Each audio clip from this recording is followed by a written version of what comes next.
के छ त अनि कता हो हामी अनि अब इक्जाम अस्ति असार 5 गते सक्यो अब 16 गते कलेज लाग्ने अरे हैन अनि अब ब्याचलर हिजो भर्खर जोइन गरेको जस्तो लाग्छ हैन अब हामी त अब अहिले 6th मा पुगिसक्यौं अनि अब 6th मा पुग्नु भनेको लगभग हाम्रो ब्याचलर अब सकिने बेला नै भइसक्यो भनौं न अब एउटा सेमिस्टर 7th त्यसपछि हामीले 8th मा इन्टर्न गर्नुपर्छ अनि त्यसपछि अब हामीलाई नि अब घरदेखि नि सोध्न लागिसक्यो अब के गर्छस् त हैन अब तेरो ब्याचलर सकिन लागिसक्यो अब अनि के छ तेरो प्लानिङ अब केही छ कि आफुले हैन अब के गर्ने भनेर सोधिरा हुन्छन् त्यसैमा पनि हामीले फेरि अब ब्याचलर सिन ट्राभल टुरिज्म पढे हिसाबले अब के छ त अनि अब सधैँ घुम्ने मात्रै भन्छस् हैन टुर गरे कहाँ क्याम्पिङ गरे हैन कहाँ के भन्छस् हैन पैसा खर्च गर्छस्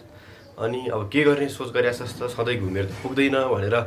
अब हाम्रो घरदेखि जोस भन्नुहुन्छ अभिभावकहरूले हैन अब हाम्रो यो कुरा गर्दाखेरि अब ब्याचलर्स इन ट्राभल टुरिज्म बीटीटीएम भन्नाले अब हामीले अब ट्राभल टुरिज्म र म्यानेजमेन्ट तीनटामा एउटा सेक्टरमा काम गर्ने के हामीले हैन अब ट्राभलको सेक्टरमा काम गर्दाखेरि अब हामीले एयरलाइन्सतिर काम गर्न सक्यो अब एयरलाइन्समा टिकटिङहरुदेखि लिएर हैन त्यसपछि अब हाम्रो नेपालमै काम गर्ने भएपछि नागरिक उड्डयन कार्यालयमा काम गर्न सक्यो त्यसपछि हामी अब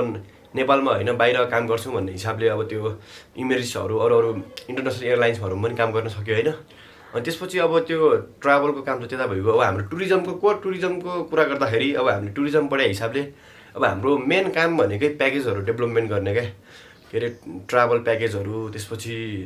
डिफरेन्ट ट्रेकिङहरु हाइकिङहरु त्यस भनौं न समग्र टुरिज्मकै प्याकेजहरु डेभलप गर्ने अनि कस्टिङहरुको कुरा आउँछ त्यसमा हैन अब त्यो कुरालाई सँगसँगै अब हामीले त अहिले डिजिटलाइजेसनसँग जोड्नु पर्यो के अनि डिजिटलाइजेसन आफूले एक्सेप्ट गरेर त्यसलाई एडप्ट गरेर अनि त्यसको हेल्पबाट हामीले चाहिँ कसरी अब नयाँ अब कसरी सुरु गर्ने भन्ने हिसाबले अब त्यो सोच्नु पर्ने हुन्छ म्यानेजमेन्ट अब हाम्रो अब इभेन्ट म्यानेजमेन्ट भनेर एउटा छुट्टै नै छ के हैन अब इभेन्ट म्यानेजमेन्टमा हामीले अब इभेन्टहरु होस्ट गर्नेदेखि लिएर अब त्यसमा लजिस्टिकहरु म्यानेजमेन्ट गर्नेदेखि लिएर हैन हरेक कुरा अब इभेन्ट म्यानेजमेन्ट गर्दाखेरि के पर्छ त्यो छुट्टै नै बिदा भइहाल्यो अब त्यसपछि अब कसैले अब म लोकसेवा गर्छु भन्ने होला हैन लोकसेवा पनि हाम्रो आफ्नै फिल्ड छ ट्राभल टुरिज्ममा अब के रे नेपाल टुरिज्म बोर्डतिर त्यसपछि मन्त्रालयहरुदेखि लिएर अब तपाईको के गरे यतातिर के गरे यो नागरिक उड्डयनमा काम गर्न सक्यो अनि सरकारीतिर अब सरकारी गर्छु भन्ने पनि कति सोचिरा होला हैन अब कसैले अब ब्याचलर सकियो भनौं न ब्याचलर्स नेपालमै पढियो अब मास्टर्स पढ्न बाहिर जाऊ न त बाहिरको पनि संसार देखाउँ डुलाउँ हैन सबै कुरा बुझौँ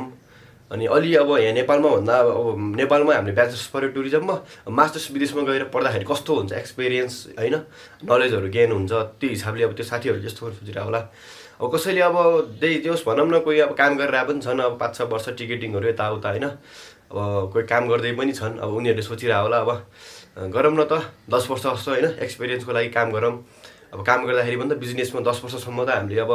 आफैले एक्सपिरियन्स गर्न सक्यो नि त बिजनेस त सधैँ माथि जाने हुने कुरा हैन सधैँ तल पनि हुने कुरा हैन बीचमा हुन्छ कहिले तल हुन्छ कहिले माथि हुन्छ हैन अब बिजनेसमा अप्स एन्ड डाउन्सहरु आइरहन्छ अब त्यही हेरेर 10 वर्ष हामीले एक्सपिरियन्स गरौँ अब त्यसपछि मैले आफैले बिजनेस स्टार्ट गर्न सक्छु भन्ने सकियो भनेपछि अब 10 वर्ष काम गरेर अनि